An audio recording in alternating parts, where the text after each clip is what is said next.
Back in 1988, bauxite workers were granted tax-free concessions on their overtime pay.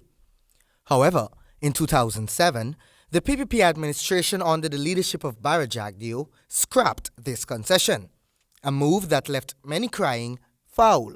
The new administration announced that bauxite workers will once again benefit from this concession. Cabinet approved the reinstatement of tax-free overtime benefits to bauxite workers.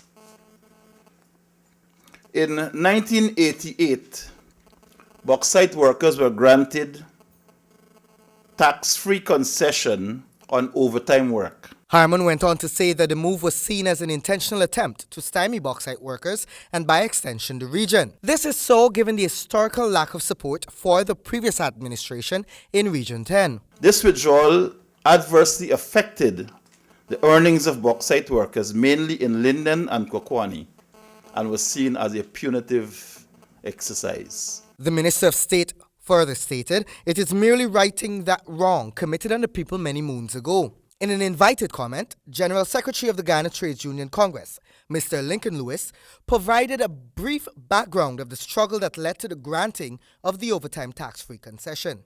What used to happen is that persons used to be paid 12 hours, 8 hours at normal pay and 4 hours at premium rate overtime.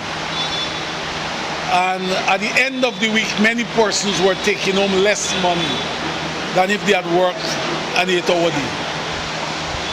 So there was a strike. I remember vividly when the strike occurred, the first strike. It was Dunstan Barrow was the CEO of Guymine at the time, himself and Morris Drakes, who was industrial relations manager, together with Malta Melville, went into the bauxite plant.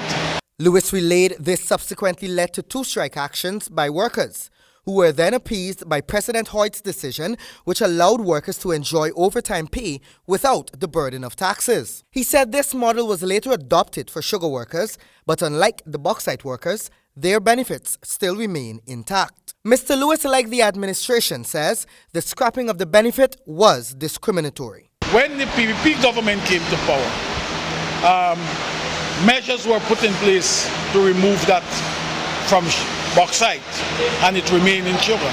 It was damn discriminatory, and something has to be done. And I am glad that the government of the day has a testicular fortitude to stand up and say what is just and fair.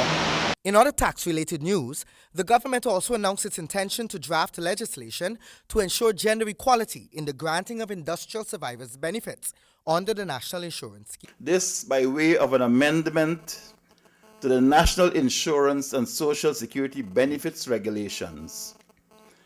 These amendments will be laid in the National Assembly shortly for its consideration. And what it will do, it will ensure equal industrial survivors' benefits for men and women employees under the National Insurance Scheme. Presently, women don't benefit from the arrangement in its current form. For HGP Nightly News, Kingsley Brand.